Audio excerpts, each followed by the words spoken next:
All right, guys, welcome to the lower body workout of our hockey follow-along workout program.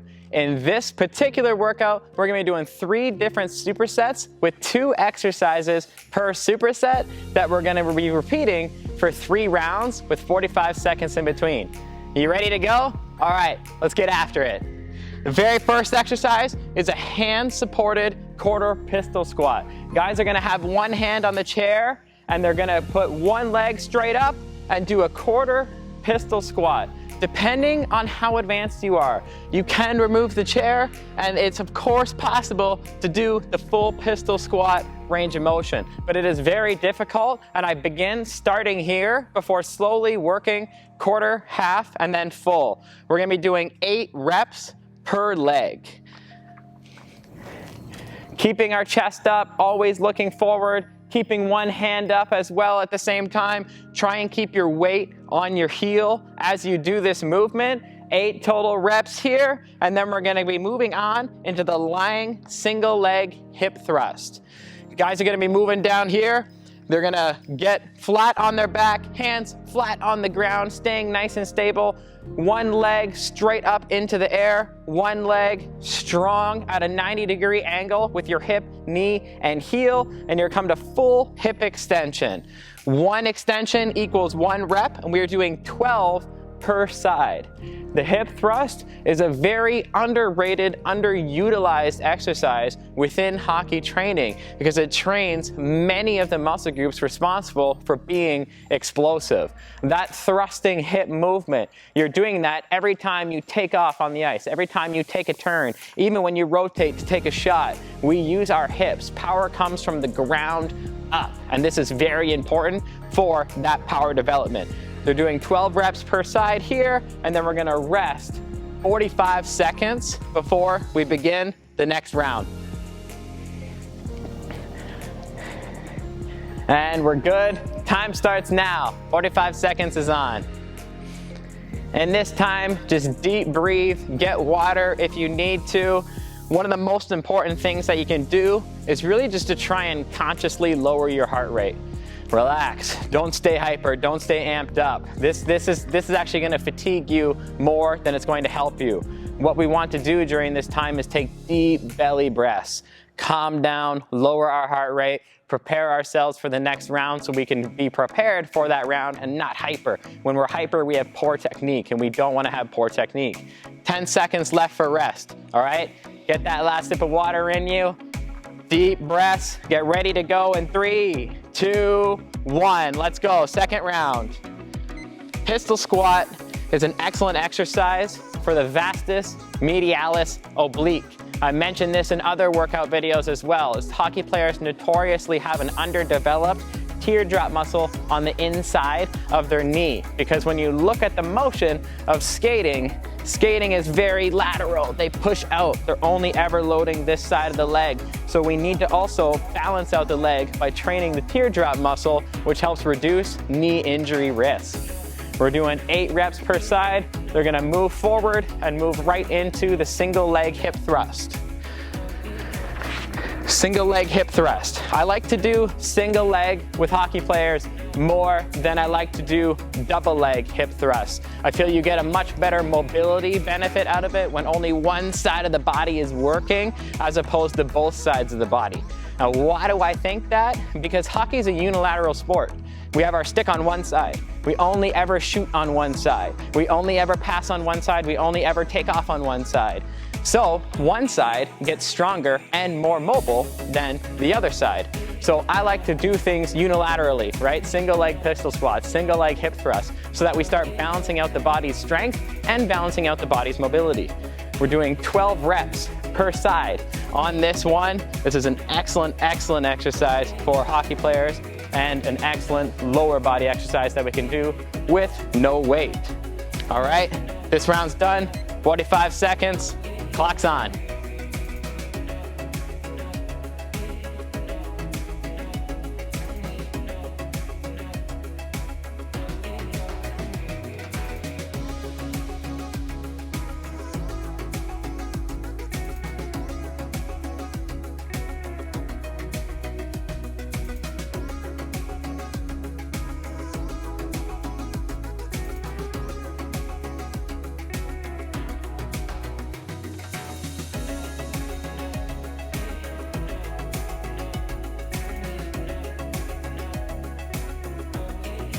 5, 4, 3, 2, 1. We're right back at it.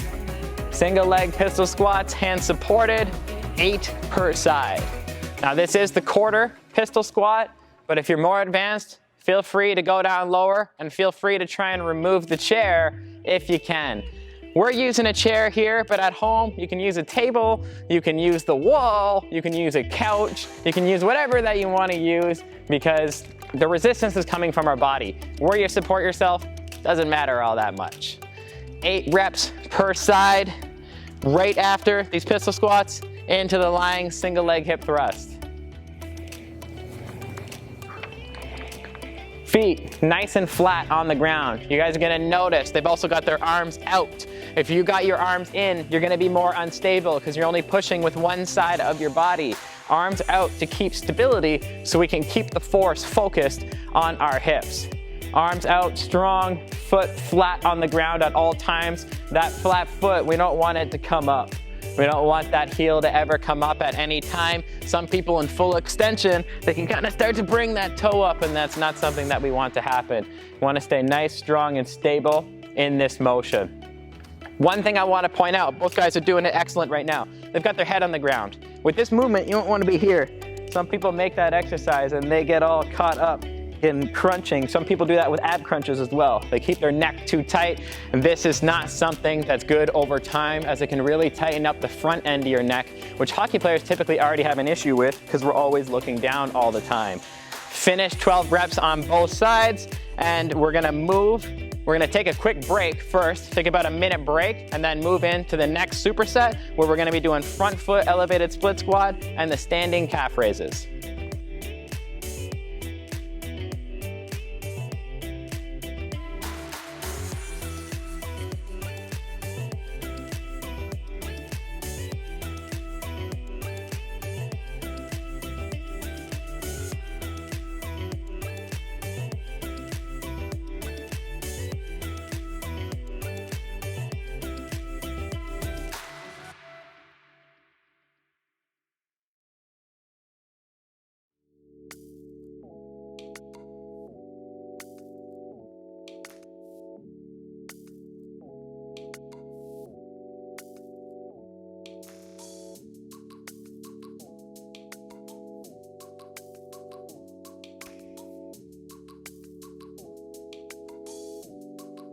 All right, first exercise of the B series is gonna be front foot elevated split squat. Now we've got 2 plates here for the elevation, but you can use a textbook, you can use a cookbook, you can use anything really to elevate your foot. You want about a 2 to 4 inch elevation. Want to have a good posture here. We're performing 8 reps per side. Good posture, full foot on the plate. You see both these guys are doing a great job here. Lots of times you'll see with elevation, someone might put only half of their foot on the plate, and that's not something that we want to happen. We want the full foot on there for full stability. 8 reps per side, keeping the lower body workout on and rolling here. Once they are completed, they're 8 reps per side, we're gonna move right into standing calf raises, but we're gonna use the elevation to get additional range of motion with our calf raises. Both legs going at the same time, and we're gonna do 25 total reps on this. Now this one can get a little tricky. So you might be moving your hands around a little bit, or you might want the wall, or you might want another chair for hand support. These guys have got balance, so they're gonna be doing it without any kind of support. But we've got our ball of our feet up on the plate and full calf extension each time. And we're going for 25 total reps. Keep her going, keep her going.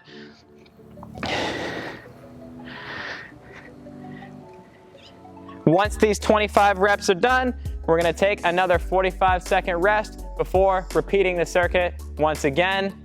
Rest time starts now. Deep breathing right away. Stay relaxed. Get a drink of water. Do whatever you gotta do to recover.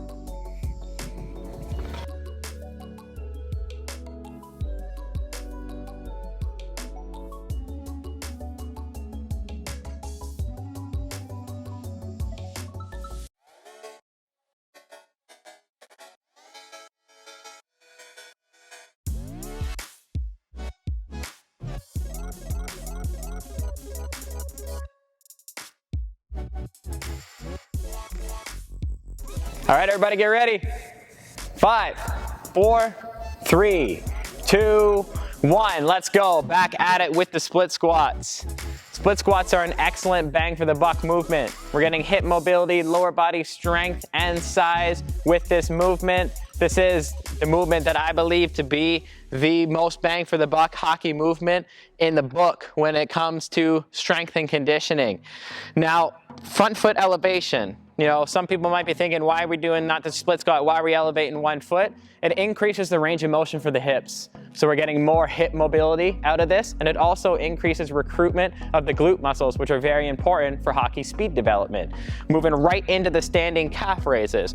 We're doing this for 25 total reps. That's a lot of reps, right? Why are we doing 25 reps? Well, the calves are largely slow twitch muscle fiber. So the calves, since we walk on them all day, they are a very endurance-based muscle group, and this is known as slow twitch fibers to keep it real simple. Slow twitch fibers respond very well to lower weight, higher rep work in order to increase their development.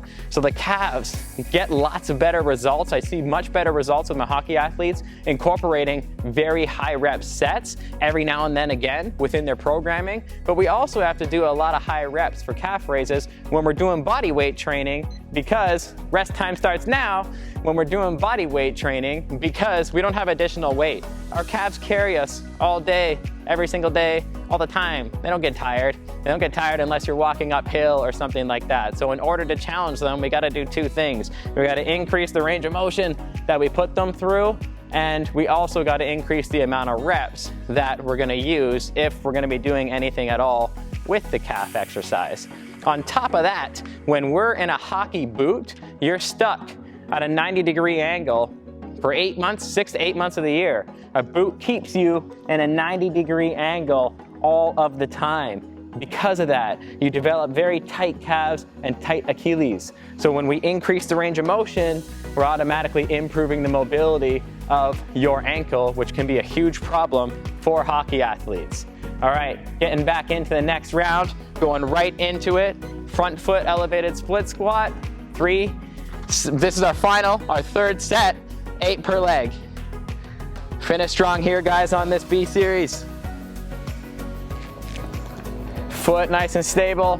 Always keep a good posture, even if you're starting to get tired. Never let that posture go, never let your technique go. That is so important, is even when you're tired, you can't break technique. That's how important it is. You have to always keep good technique, or else you're not targeting the muscles we're trying to target.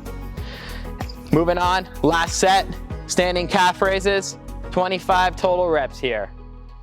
Now you guys know why we're increasing the range of motion for these things and why we're training the calves and the split squat the way in which we should if we're hockey players. If we're just exercising, we might just do split squats for a certain amount of reps. We might just do calf raises for a certain amount of reps. But to make a difference on the ice, we need to make sure that we're doing our programming that's hockey specific to what's going on with the structure of their lower body, the balance between their quadriceps and the mobility in their ankle. All these things matter, and they all add up to little wins that translates into improving your performance out in the ice. 60 seconds rest. Take a break. We're moving on to the C series.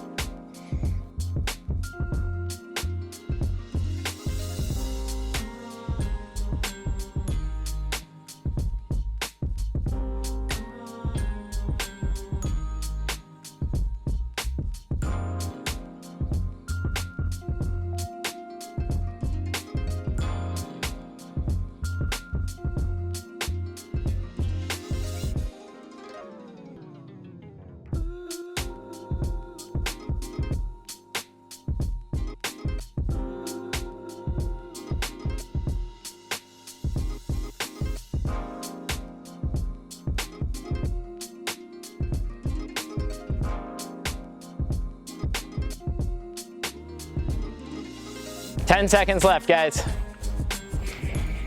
Start getting ready. Get back to the screen. 4, 3, 2, 1. All right, first exercise, alternating forward lunges. Let's get at it. Here, we're doing 10 lunges per leg. So I want 20 total lunges here. Gonna keep your posture. You're gonna take an exaggerated step forward. One mistake that I don't like people making is letting their knee touch the ground. There is no need for the knee to touch the ground, and it only increases the risk that you're gonna get a knee injury. Touching the ground does nothing for further development of your lower body. It only increases injury risk. So bring the knee about 1 centimeter above the ground so that you're not clonking it every single time that you're training. No benefit, only injury risk. Alternating every single time. Never break your posture. Never let that knee touch the ground. Make sure you got a flat foot in the front. Once you've completed 20 lunges, we're gonna go to the side plank. Adding some core to the end of this lower body workout. We're gonna do side plank for 15 seconds per side. Go.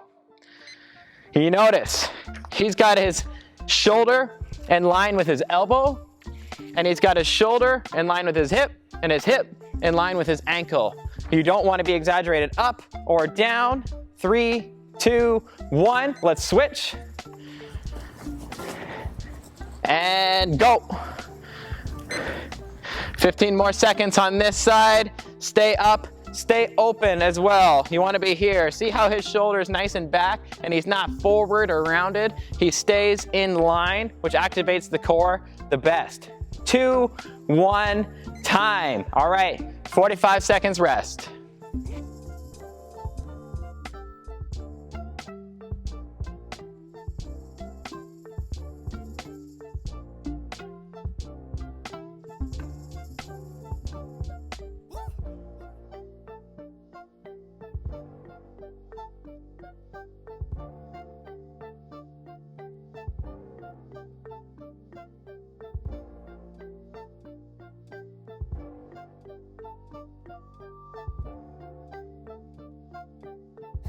All right, everybody back to the screen. Let's start getting ready. 10 seconds.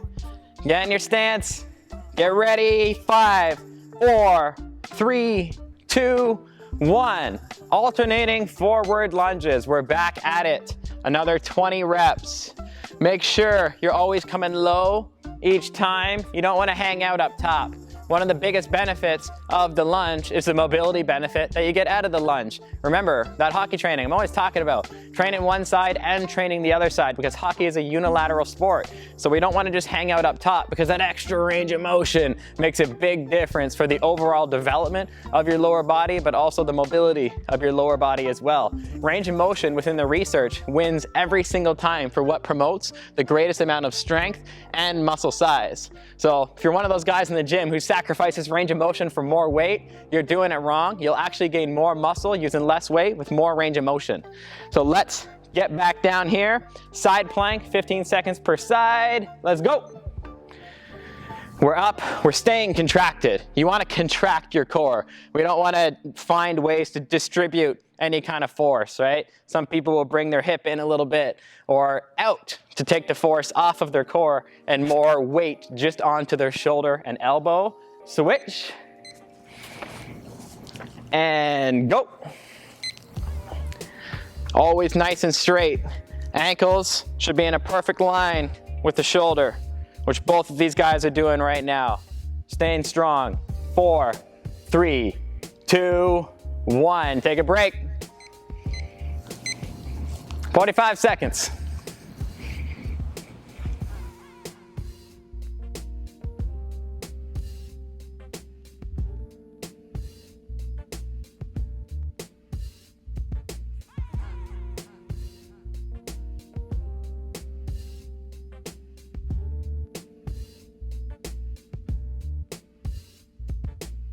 Twenty seconds left. 15 seconds. All right, this is your last round of this workout, you guys. I want you to find a new gear here. We want to finish strong. We're not getting tired. Finish strong every single time, all right? 4, 3, 2, 1. Let's go. 20 lunges. The best you absolutely have. Let's go. We want to dig deep here and make sure we're getting done what we need to get done.